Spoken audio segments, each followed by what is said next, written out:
ಬೆಂಗಳೂರು ಸಮೀಪದಲ್ಲಿ ಮಾಗಡಿ ರಸ್ತೆಯಲ್ಲಿ ಎರಡು ಕ್ವಾರಿಲಿ ಕುಸಿತ ಆಗಿದೆ ಅಂತೇಳಿ ವರದಿ ಬಂದಿದೆ.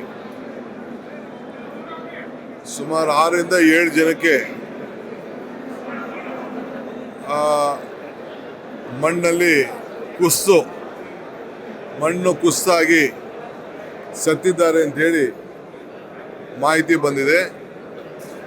1-2 ಬಾಡಿ ಸಿಕ್ಕಿದೆ ಅಂತ ವರದಿ ಕೂಡ ಕೊಟ್ಟಿದ್ದಾರೆ. ಮಿಕ್ಕಿದ ಎಂಟೈರ್ ಟೀಮ್ ಎಲ್ಲ ಈಗಾಗಲೇ ನಮ್ಮ ಪೊಲೀಸ್ ಅಧಿಕಾರಿಗಳು, ಮೈಸನ್ ಜಿಯಾಲಜಿ, ನಮ್ಮ DC ಎಲ್ಲ ಕೂಡ ಸ್ಥಳಕ್ಕೆ ಧಾವಿಸಿದ್ದಾರೆ. ಬ್ಲಾಸ್ಟಿಂಗ್ ಏನು ಆಗಿಲ್ಲ ಅಂತ ವಿಚಾರ ತಿಳಿಸಿದ್ರು. ಸೊ ನಾನು ಈಗ ಮಧ್ಯಾಹ್ನದೊಳಗಡೆ ಅಫಿಷಿಯಲ್ ಆಗಿ ರಿಪೋರ್ಟ್ನ ತರಿಸ್ಕೊಳ್ತಾ ಇದ್ದೀನಿ. ಆಮೇಲೆ ಅದು ಏನು ಮಾಡಬೇಕು, ಏನು ಸೂಕ್ತ ಕ್ರಮ ಕೈಗೊಳ್ಳಬೇಕು, ಜಾಗೃತಿ ಕ್ರಮ ಕೈಗೊಳ್ಳಬೇಕು, ಆ ಕ್ವಾರಿ ಲೀಗಲ್ಲ ಇಲ್ಲೀಗಲ್ಲ ಅನ್ನೋದು ಕೂಡ ಅಫಿಷಿಯಲ್ ವರದಿನ ನಾನು ತರಿಸ್ಕೊಳ್ತೀನಿ. ಆಮೇಲೆ ಅದಕ್ಕೆ ಯಾವ ರೀತಿ ಕ್ರಮ ಕೈಗೊಳಿಸ್ಬೇಕು ಅಂತೇಳಿ ತೀರ್ಮಾನವನ್ನು ಮಾಡ್ತೀನಿ.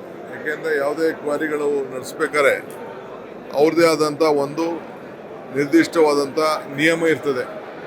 ಆ ನಿಯಮ ಎಲ್ಲರೂ ಕೂಡ ಪಾಲನೆ ಮಾಡ್ತಾ ಇದ್ದಾರಾ ಇಲ್ಲ ಅನ್ನೋದು ಕೂಡ ನಾನು ಗಮನಿಸ್ತೇನೆ. ನಮ್ಮ MLA ಕೂಡ ತಿಳಿಸಿದ್ದಾರೆ. ನಾನು ಅಫಿಷಿಯಲ್ ಆಗಿ ನಾನು ರಿಪೋರ್ಟ್ ತರಿಸ್ಕೊಂಡೇ ನಾನು ಮಾತಾಡ್ತೀನಿ.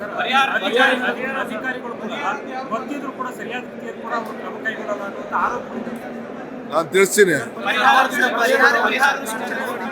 ನೋಡಪ್ಪ, ಎಷ್ಟು ಜನ ಸತ್ತಿದ್ದಾರೆ, ಏನಾಗಿದೆ, ಫಸ್ಟು ಮಾಹಿತಿ ಬರಲಿ. ಪರಿಹಾರ ಬಂದ ತಕ್ಷಣ ಯಾರು ಸತ್ತಿರೋ ತಕ್ಷಣ ಬಂದ್ಬಿಡಲ್ಲ. ಪರಿಹಾರ ಅದಕ್ಕೆಲ್ಲ ಪ್ರೊಸೀಜರ್ ಇದೆ. ಖಂಡಿತ ಯಾರಿಗೇನು ಪರಿಹಾರ ಕೊಡಬೇಕು ಕೊಡೋಣ. ಬಟ್ ಇಂಥ ಘಟನೆಗಳು ಆಗಬಾರ್ದಲ್ಲ, ಅದು ಭಾಳ ಮುಖ್ಯ ನನಗೆ. ಪರಿಹಾರಕ್ಕಿಂತ ಇಂಥ ಘಟನೆಗಳು ಮುಂದಕ್ಕೆ ಯಾವುದೂ ಆಗಬಾರ್ದು. ಇದು ಭಾಳ ನಾವು ಜಾಗೃತರಾಗಿ ಕೆಲಸ ಮಾಡಬೇಕು.